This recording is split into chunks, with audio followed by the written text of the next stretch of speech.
So kind of moving on to that is like, what are some of the blind spots as like an entrepreneur who wants to work cross-culturally and is working from a Western mindset? What is some things that they might not see to be that keeps them from being effective? Yeah, so I can share a little bit about our journey. We thought, you come to India and there's just tons of qualified talent everywhere that'll be pounding your door down.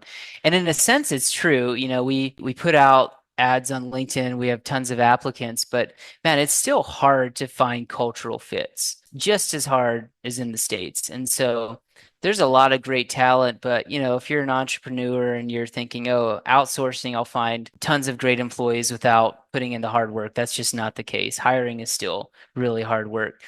Culturally, I would say like, yeah, work really, really hard to understand the culture where your team lives, and also work even harder to have your team understand your client's culture. I recently started reading a book called Speaking of India. And I'd started reading this book before moving to India and wasn't very interested. But after being here a year and a half, I started reading it and everything just started making sense. It's all about the cultural differences between Western countries and India. And so much of the confounding things about India just started clicking where I'm like, oh, that's what they mean when they mean yes. It doesn't mean it means yes in Indian English, but it does not mean the same thing as yes in a Hmm. Western country.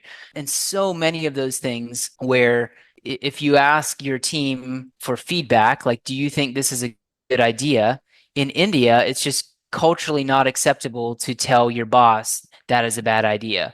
So there's a I'm laughing way, because I've been there and yeah, I've been there on fire a couple times, so I understand right. that. Now, your team will tell you that they don't think it's a good idea, but it'll completely go past you because they will do it in the most roundabout way. To them, it communicates the message. But so there's this graph in the book that shows that there's indirect communication, there's direct communication, and then there's blunt or borderline rude communication. And so, or what to them is indirect communication, which is how an employee should speak to their boss.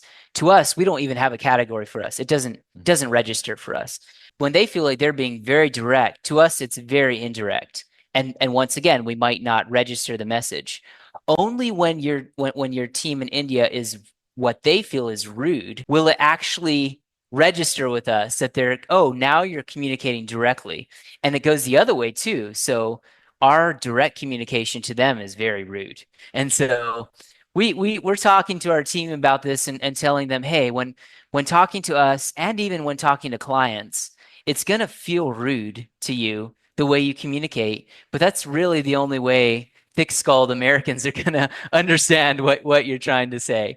And so, that can be in employee to employer relationships, like even in client communication. All the time I'll have my team read my emails and I'm like, yes, I'm using his first name, which is shocking.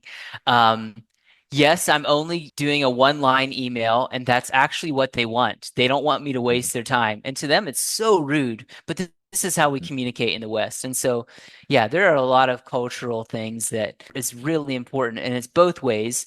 But if I would say if your company is serving mostly Western clients, the heavy lifting needs to be on training your team to understand Western culture, because that's where a lot of the issues are going to stem. Do they call you Titus, sir, or no? Yeah, so they called us. They always call you sir for a while, and then eventually we're like, no, we don't want to be called sir. And so, man, what do they call me? Maybe they just don't. They just avoid the need to address me because it's so Okay. awkward to call me Titus. But yeah, but yeah, we always have to be like, yeah, sir is not. We don't want to be called sir. Baya And is fine, brother. I think that most people don't understand the power differential between India and in the US. Whereas I tell everybody, normally in India, the power differential will be like this. So your boss is up here, you're down here, and there's really very little communication. If there's communication, it's generally going one way, which is down. Whereas here in the States, I would say it's much more like this, where we're expecting, that feedback. We're expecting them to communicate more directly. And so it does take some time to overcome those cultural differences. So I think that's important, like you said, about making sure that they understand the culture in which they're working in. But I think it also does help to understand their culture as well. Yeah, I mean, there's so many great things about Indian culture. I mentioned some of them Mhm. earlier, but this hierarchical thing, we don't mess around with that in our company. We're Mhm. like, hey, that we just don't do things that way here. We're a team. We're all working together. The politics, the hierarchies, we have no interest in that. So that's a pretty big learning curve. But I think they really like it. Like our employees seem to really enjoy the culture, and it's new. But every time someone joins a new team, they're kind of putting their feelers out, trying to understand how do things work around here. And I know when they're joining an American company, they're expecting some surprises. And I think for the most part, it's a pleasant surprise for them to realize, hey, like we're all equals here. And obviously, we're the boss and there's decisions that have to be made. But yeah, like that more egalitarian, flat structure, I think is refreshing, even Yeah. for our Indian team members. I think it just takes there's this element of probably psychological safety that needs to be overcome in some ways, and it's difficult to kind of navigate that sometimes, but it can be a fun challenge too. So as you try to overcome that, so I'm curious, like how do you this kind of really dovetails into this. How do you handle like conflict and leadership development in this context of these different cultures? Is there things that you've had to kind of work on or overcome with them?